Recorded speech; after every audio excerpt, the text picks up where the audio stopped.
Olá, amigos da TV Justiça, já está começando mais uma edição do Direito Sem Fronteiras. Podem ser vários os motivos: religião, cultura, política, economia. Apesar de diversos momentos históricos de aparente paz, as guerras nunca foram extintas.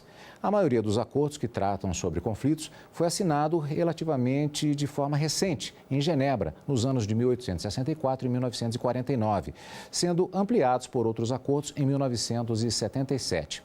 É um conjunto de tratados assinado atualmente por 196 países.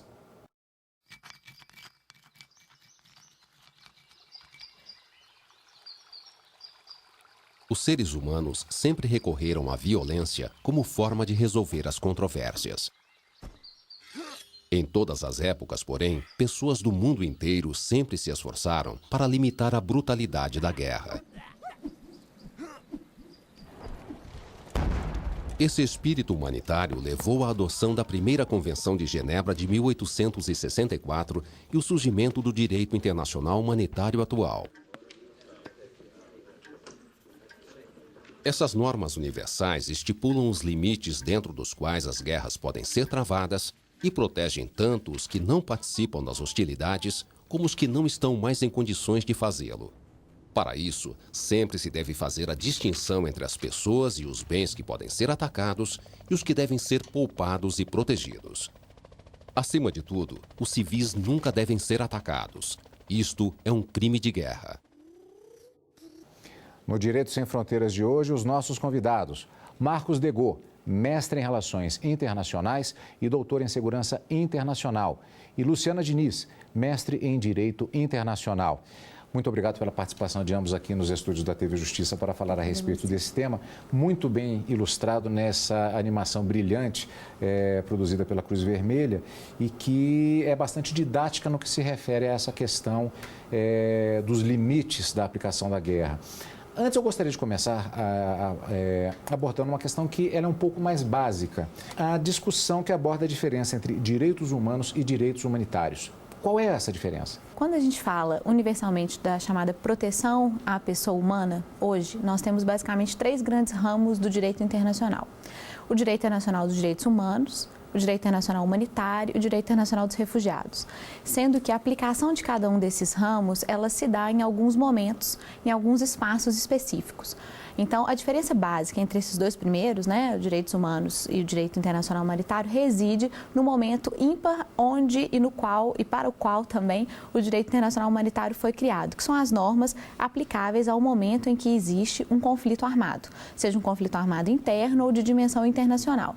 Nesse sentido, os direitos humanos, como por exemplo os direitos potenciais que todos nós temos em países que são democráticos e estados de direito, como direito à vida, liberdade, eles estão presentes, de forma absolutamente subjetiva em todos os momentos da nossa vida. Agora, quando há um rompimento da paz, ou uma ameaça de rompimento à paz, onde se verticaliza um conflito armado, aí nós temos uma aplicação específica do arcabouço normativo do direito internacional humanitário. Esse direito, essa definição, particularmente no que se refere a poupar os civis durante os conflitos, isso tem sido respeitado? Olha, é muito importante que exista essa legislação, essa normatização. Agora, de um ponto de vista muito prático, existe uma lacuna muito grande entre o que determinam esses acordos e a realidade dos fatos. Então, a legislação, por exemplo, determina que não combatentes devem ser poupados das atividades militares. Na prática, o que a gente verifica é que, longe de serem resultado de efeito colateral de ações e operações militares, civis, eles são o alvo direto, por diversos motivos. Então, isso acaba retirando muito dessa efetividade dessas normas. Um outro ponto é que muito da efetividade dessas normas depende da interpretação. A interpretação que determinado agente confere a determinado regramento normativo. Com certeza, o ponto de vista daquele que empreende o ataque vai ser diferente daquele que está sendo o alvo daquele ataque. E para os dois lados, dependendo de como aquela norma foi produzida, encontram-se justificativas bastante plausíveis. A sua especialidade, inclusive, está relacionada à questão do terrorismo. Exato. Esse fenômeno, que é um fenômeno efetivamente, ele gerou uma dificuldade maior nessa separação, porque é muito comum o argumento que é apresentado pelos atores envolvidos em conflitos, hoje em dia particularmente, de que determinados indivíduos, eles não estavam se caracterizando como civis, mas estavam se caracterizando como terroristas. A mesma coisa que acontece, inclusive, até na verdadeira guerra urbana que temos, por exemplo, no Brasil, da afirmação que o indivíduo não era um cidadão, na verdade ele estava reagindo a uma prisão, por exemplo. Isso dificulta a aplicação?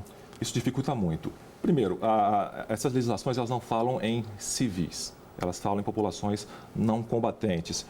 Combatentes e não combatentes. Não os combatentes são aqueles que de forma nenhuma estão envolvidos nessas escaramuças militares. Os combatentes são todos aqueles que fazem parte das Forças Armadas, de maneira formal, mas também aqueles que se engajam em operações de guerrilha, de terrorismo, de extremismos.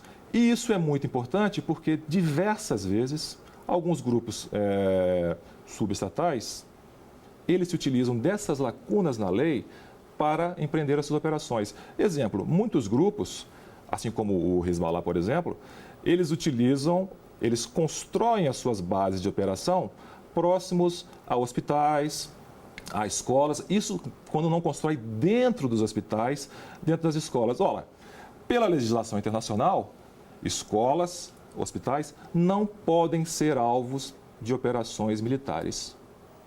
Mas a partir do momento em que um lado interpreta, que o outro lado propositadamente colocou o seu centro de operações militares em alvos civis, como proceder?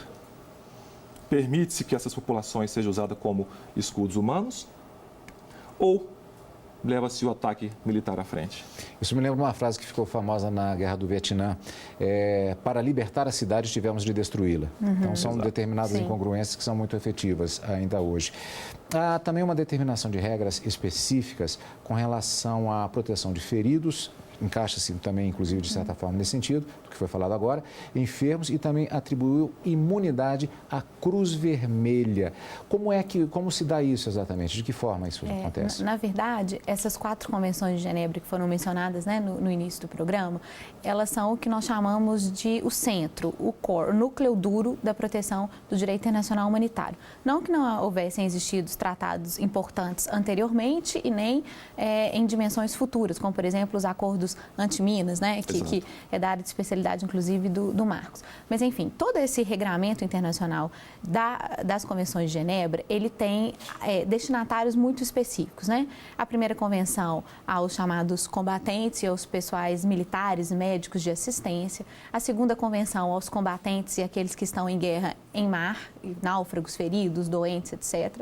A terceira convenção, aqueles que têm a necessidade de terem um aporte específico em termos de suas enfermidades, situações do tipo, e a quarta, aos chamados civis ou não combatentes. O caso é que esse conjunto de normas, ele possui uma vigência internacional que, pelo menos em sede do seu parágrafo 3º, que é comum às 4 convenções de Genebra, aplica-se às chamadas coletividades não estatais, que são esses grupos. A Cruz Vermelha, ela tem uma história que caminha par e passo à história do desenvolvimento desse arcabouço normativo do direito internacional humanitário. A Cruz Vermelha, ela é uma iniciativa privada, né, historicamente, de um empresário suíço chamado Henri Dunant, que cria esse órgão em 1863, ele originalmente se chama o Comitê dos 5, então ele chama, na verdade, ele como empresário, outros 4 amigos, um advogado, um militar e um médico, para que eles estejam alguma forma de atuar contra momentos de guerra terríveis, como o que ele viu quando ele foi à Batalha de Solferino, né, um campo de batalha, com pessoas morrendo, gritando, sem assistência humanitária alguma. E desde o início da formação da história da Cruz Vermelha enquanto instituição, ela prima pela neutralidade e a imparcialidade em suas ações. Então, ela tem normalmente autorização dos estados e ela trabalha sem prestar nenhum juízo de mérito a qualquer das partes envolvidas na assistência humanitária em si. E na história da Cruz Vermelha, ela foi muito relevante ao chamar a atenção dos países, depois da criação das Nações Unidas, da própria anterior, né, da Liga das Nações, nesse contato diplomático, social, de chamada a atenção para a questão humanitária. Então, ela tem também uma grande importância histórica na construção desses grandes tratados. E, nesse sentido, a sua presença em campo, né, que é o que a gente chama, em áreas de risco, em áreas de conflito, emergenciais ou conflitos que estão em curso a longo e médio prazo, ela é normalmente muito aceita pelos estados que compõem a sociedade internacional. Ambas ou mais de duas partes beligerantes em conflito, normalmente a entrada da Cruz Vermelha, assim como do Médicos Sem Fronteira, por exemplo, e outras organizações, e braços mesmo das agências especializadas das Nações Unidas, como a Acnur e outras tantas, né? Elas são bem aceitas e bem quistas, inclusive. Apenas um adendo a isso que a Luciana colocou de uma forma bastante precisa, é que são bastante aceitos, mas nem sempre são aceitos. E um exemplo claro foi aquele no Iraque, em que morreu o diplomata das Nações Unidas brasileiro, o Sérgio Vieira de Mello, no Acnur, né? Estava pela Acnur, pelas Nações Unidas para os Refugiados, e junto com mais quase 70 pessoas, acabou sendo alvo de um ataque terrorista que levou o prédio da ONU no Iraque ao chão. Na verdade, assim, também complementando, muito bem lembrado esse episódio, né? O Sérgio ele tinha acabado de sair da maior operação de peacekeeping, depois de peace building, de sucesso das Nações Unidas até então, que foi a reconstrução da democracia do Timor-Leste. Terminado o conflito primeiro da sua independência com Portugal e depois o longo conflito desde 74, 75 com a Indonésia. E o Sérgio é chamado, então, pelo secretário-geral à época, né, o Kofi Annan, para ir a Bagdá e tentar criar um clima de uma possibilidade de uma restauração da paz, de uma grande missão. Eu acho que não sei se foi por romantismo, por ingenuidade ou por N outras situações muito mais graves e tensas que existiam localmente no Iraque, que aquele atentado veio acontecer. No momento ele teve uma grande resistência no primeiro momento para ir para lá, como chefe dessa missão, né? Ele tinha acabado de tomar posse como alto comissário de direitos humanos, ele tinha trabalhado muitos anos no Acnur, e aí quando ele se torna esse chefe da missão, em, acho que, salvo engano, 4 meses, acontece o atentado. Existem outros grupos, inclusive, também, que têm características específicas na legislação que trata do tema e que estão sujeitos à proteção ou à regulamentação sobre os atos que têm de ser tomados em situações de conflito. E daqui a pouco nós vamos voltar, depois do intervalo, para continuarmos falando a respeito desses diversos aspectos que envolvem os conflitos que, infelizmente, ainda existem em todo o mundo. Daqui a pouquinho, logo depois do intervalo.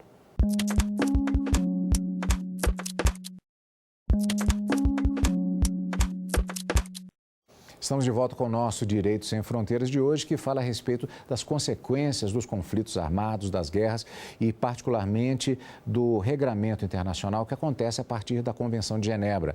A 4ª Convenção de Genebra ela aconteceu após a Segunda Guerra Mundial e determinou novas regras para abusos humanos cometidos em conflitos. Quando o exército soviético cruzou as fronteiras da Alemanha nazista nos últimos meses da Segunda Guerra, teve início o maior fenômeno de estupros em massa da história. Estima-se que 2 milhões de mulheres tenham sido estupradas na Alemanha entre 1945 e 1948. Esse fenômeno da Segunda Guerra Mundial, bastante chocante registrado historicamente, ele gera também um processo, assim como a própria Segunda Guerra Mundial, no sentido de se trabalhar mais fortemente esse regulamento internacional e os próprios direitos humanos e também o direito humanitário nas diferenças que foram estabelecidas. Isso, no entanto, parece que não tem sido objeto, não tem se alcançado um êxito muito grande em todas as instâncias do combate a esse tipo de crime, especificamente durante as guerras. Sim, na verdade, o estupro, enquanto um ato de violência, tipificado ou não, né? Porque antes mesmo da existência do Estatuto de Roma para o Tribunal Penal Internacional, que considera o estupro uma das formas de você poder cometer ou inserido em atos que são considerados crime contra a humanidade, crimes de guerra, que estão lá previstos, né, no artigo 5º, depois na sequência no 6º e no 7º e no 8º artigo do Estatuto de Roma. Essa prática da violência contra a mulher, ela pode ser utilizada dentro de um conflito armado, interno ou internacional, com inúmeras funções. E ela pode ser tipificada e caracterizada como um ato de genocídio, uma limpeza étnica, um ato de simplesmente se amedrontar as mulheres daquela determinada localidade, porque a mulher em um conflito, acho que o Marcos vai concordar, ela talvez seja uma das pontas, assim como as crianças e os idosos, mais vulneráveis da presença militar, oficial ou não, em sede de uma milícia, eventual grupo terrorista, um grupo paramilitar, enfim. Porque a mulher ela tem essa condição feminina, né, própria de um momento de exceção, onde o seu corpo ele é vulnerável, é um mecanismo de prazer ou de violência, isso fica aí numa linha muito tensa, muito tênue, e a mulher, ela pode ser objeto dessas violências na ausência dos homens que estão em combate, na ausência dos homens que morreram, ou que estão em outras regiões, ou estão presos. Enfim, ela está sozinha em alguns momentos do conflito. Isso é tão relevante na história dos conflitos armados que o Conselho de Segurança das Nações Unidas, a resolução 1325 de 2000, ele chama a atenção da comunidade internacional para que haja uma efetividade maior da proteção da mulher em tempos de conflitos. E no caso da mulher combatente, como por exemplo nós temos acompanhado na guerra no Oriente Médio, na guerra na Síria, nós temos os peshmergas que são muito famosos atualmente pela grande capacidade militar, e também há mulheres combatentes, unidades de mulheres combatentes igualmente aguerridas.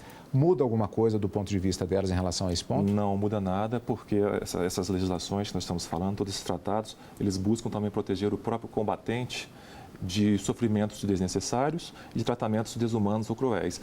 O combatente, a combatente, não deixa de ser mulher porque é combatente, então ela tem que ter a sua integridade individual preservada. Caso que eu gostaria de perguntar se ele é um divisor de águas de alguma forma. Jean-Pierre Bemba, que é antigo vice-líder da República Democrática do Congo, ele foi condenado a 18 anos de prisão pelo Tribunal Penal Internacional. Qual a diferença nesse caso especificamente? Por que esse caso é diferente de outros processos que já tramitaram, tanto no TPI como em outras cortes, envolvendo essa questão do estupro? Esse caso é um caso bem interessante. O Jean-Pierre Bemba, ou Bemba, não sei, acho que seria talvez Bemba a pronúncia, não sei, ele cometeu atos que se estendem, segundo a sentença que saiu agora em junho desse ano do TPI, entre atos cometidos entre outubro de 2002 e março de 2003. Que atos são esses? Na verdade, ele estava em uma condição de chefia. Ele próprio, fisicamente, pessoa, não cometeu nenhum desses atos, mas ele foi condenado por crime de guerra e crime contra a humanidade. Inseridos nessas figuras do crime de guerra, pilhagem, estupro e assassinato, e no crime contra a humanidade, estupro e assassinato.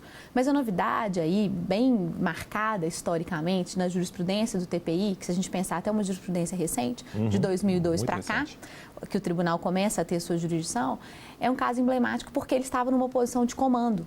Apesar da responsabilidade individual, está prevista no artigo 25, e a responsabilidade do chefe comandante no 28 do Estatuto, essa condenação sem que ele tenha feito nada, ou por omissão de não ter impedido que os seus combatentes fizessem, ou por ter dado ordens diretas de fazê-lo, é que houve a condenação. E no cerne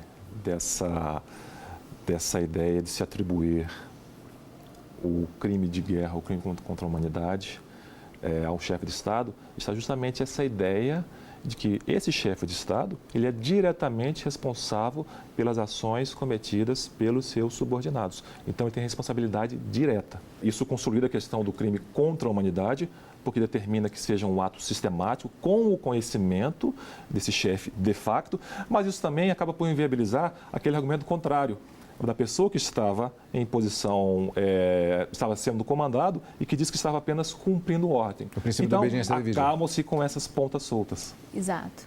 Porque agora, até do ponto de vista ético-moral, a escusa de ser meramente uma ordem, ela, juridicamente, ela passa a ser agora até, digamos, um dilema, entre aspas, de consciência. Porque até que ponto uma ordem ela tem que, de fato, ser cumprida quando ela perpassa o limite da propriedade de um mínimo humanitário. E principalmente quando esse mínimo humanitário, quando cruza-se a fronteira jurídica, eu tenho do outro lado crimes que são imprescritíveis hoje. Exato. Perante o Tribunal Penal Internacional. Então, peraí, temos uma questão interessante aí, então. Na verdade, esse caso especificamente, ele é um divisor de águas, não apenas no que se refere à questão do estupro, em suas diversas possibilidades, mas ele também se constitui um divisor de água em relação a essa responsabilização, a essas pontas soltas também em outras modalidades de crimes que podem e acontecem durante os conflitos armados?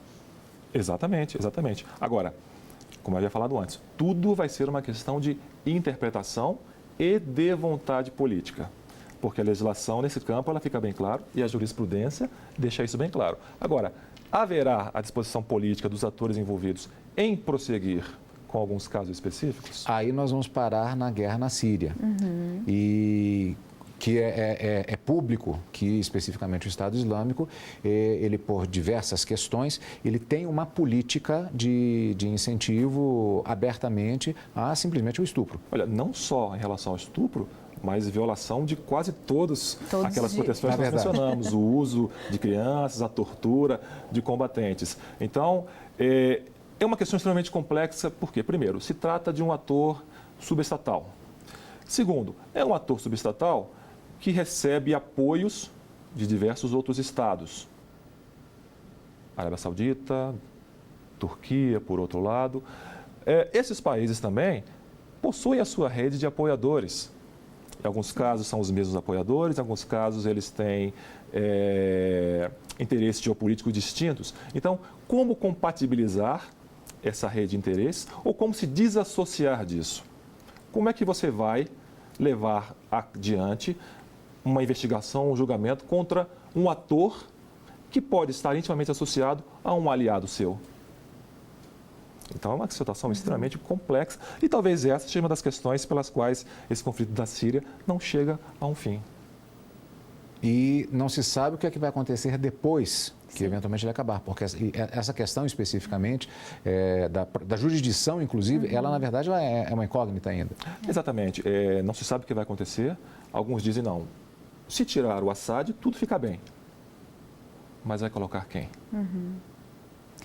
Historicamente, por exemplo, a derrocada do Saddam, já que a gente mencionou o Sérgio aqui no primeiro bloco, né?